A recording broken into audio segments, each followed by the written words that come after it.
was yesterday. I'd call with my cell phone, but reception's terrible down here. Yeah, that's it. I just need to call someone. I'm gonna go outside. Well, that didn't work so well. As the tingle of fear fades, I'm feeling a little ridiculous for being scared at all. I looked in the mirror before I went out, but I didn't shave the 2-day stubble I've grown. I figured I was just going out for a quick cell phone call. I did change my shirt though, because it was lunchtime, and I guessed that I'd run into at least one person I knew. That didn't end up happening. I wish it did. When I went out, I opened the door to my small apartment slowly. A small feeling of apprehension had somehow already lodged itself in me for some indefinable reason. I chalked it up to having not spoken to anyone but myself for a day or two. I peered down the dingy gray hallway, made dingier by the fact that it was a basement hallway. On one end, a large metal door led to the building's furnace room. It was locked, of course. 2 dreary soda machines stood by it. I bought a soda from one the first day I moved in, but it had a 2-year-old expiration date. I'm fairly sure nobody knows those machines are even down here, or my cheap landlady just doesn't care to get them restocked. I closed my door softly and walked the other direction, taking care not to make a sound. I have no idea why I chose to do that, but it was fun giving in to the strange impulse not to break the droning hum of the soda machines, at least for the moment. I got to the stairwell and took the stairs up to the building's front door. I looked through the heavy door's small square window and received quite the shock. It was definitely not lunchtime. City gloom hung over the dark street outside, and the traffic lights at the intersection in the distance blinked yellow. Dim clouds, purple and black from the glow of the city, hung overhead. Nothing moved save the few sidewalk trees that shifted in the wind. I remember shivering, though I wasn't cold. Maybe it was the wind outside. I could vaguely hear it through the heavy metal door, and I knew it was that unique kind of late-night wind, the kind that was constant, cold, and quiet, save for the rhythmic music it made as it passed through the countless unseen tree leaves. I decided not to go outside. Instead, I lifted my cell phone to the door's little window and checked the signal meter. The bars filled up the meter, and I smiled. Time to hear someone else's voice, I remember thinking, relieved. It was such a strange thing to be afraid of nothing. I shook my head, laughing at myself silently. I hit speed dial for my best friend Amy's number and held the phone up to my ear. It rang once, but then it stopped. Nothing happened.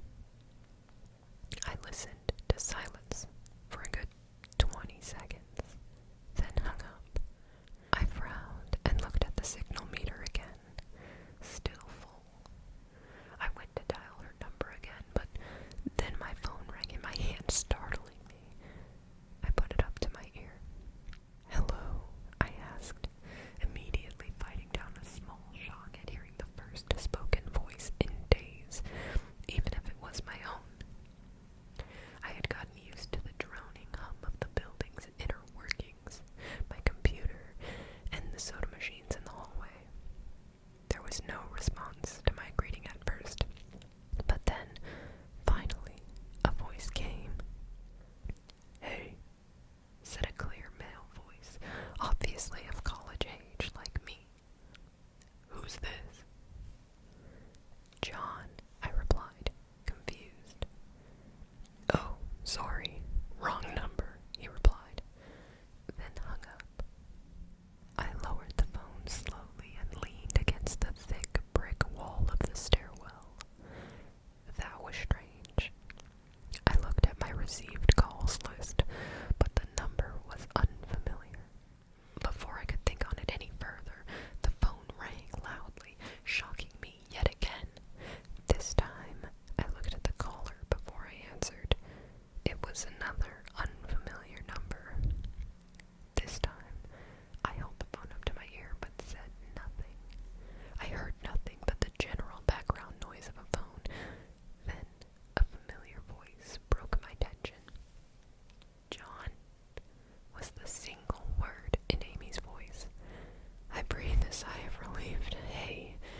screamed. I screamed in uncontrollable terror. I stomped on the old webcam on the floor.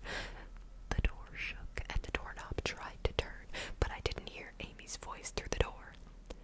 Was the basement door made to keep out drafts too thick, or was Amy not outside?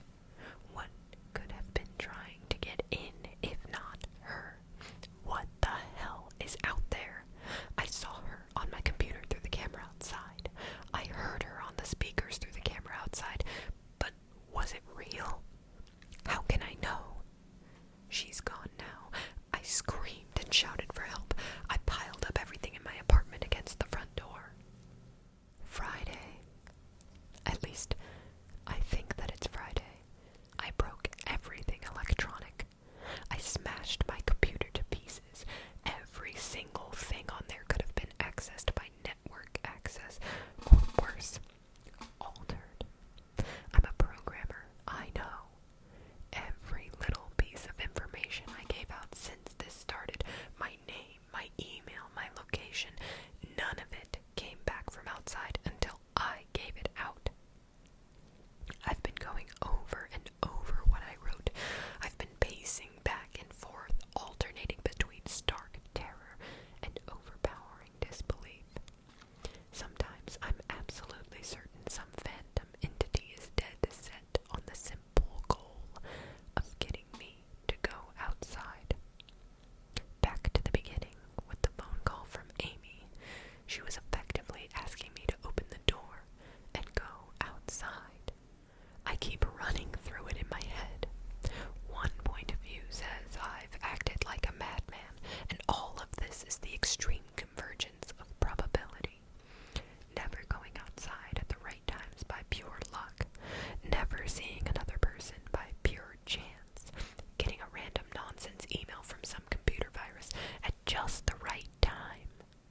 The other point of view says that extreme convergence of probability is the reason that whatever's out there hasn't gotten me already. I keep thinking, I never opened the window on the 3rd floor. I never opened the front door until that incredibly stupid stunt with the hidden camera, after which I ran straight to my room and slammed the door. I haven't opened my own solid door since I've long opened the front door of the building. Whatever's out there, if anything's out there, never made an appearance in the building before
as I recognize I'm being paranoid, has me thinking of all sorts of ways that their voices could be faked electronically. There could be nothing but speakers outside simulating human voices. Did it really take them 3 days to come talk to me? Amy is supposedly out there, along with 2 policemen and a psychiatrist. Maybe it took them 3 days to think of what to say to me. The psychiatrist's claim could be pretty convincing if I decided to think this has all been a crazy misunderstanding and not some entity trying to trick me into opening the door. The psychiatrist had an older voice, authoritarian but still caring. I liked it. I'm desperate just to see someone with my own eyes. He said I have something called psychosis, and I'm just one of a nationwide epidemic of thousands of people having breakdowns triggered by a suggestive email that got through somehow. I swear, he said, got through somehow. I think he means spread throughout the country inexplicably, but I'm incredibly suspicious that the entity slipped up and revealed something. He said I'm part of a wave of emergent behavior, that a lot of other people are having the same problem with the same fears, even though we've never communicated. That neatly explains the strange email about eyes that I got. I didn't get the original triggering email. I got a descendant of it. My friend could have broken down too and tried to warn everyone he knew against his paranoid fears. That's how the problem spreads, the psychiatrist claims. I could have spread it too with my texts and instant messages online to everybody I know. One of those people might be melting down right now after being triggered by something I sent them, something they might interpret any way that they want. Something like a text saying, "Seen anyone face to face lately?" The psychiatrist told me that he didn't want to lose another one, that people like me are intelligent, and that's our downfall. We draw connections so well that we draw them even when they shouldn't be there. He said it's easier to get caught up in paranoia in our fast-paced world, a constantly changing place where more and more of our interaction is simulated. I have to give him one thing.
catch you in the next video.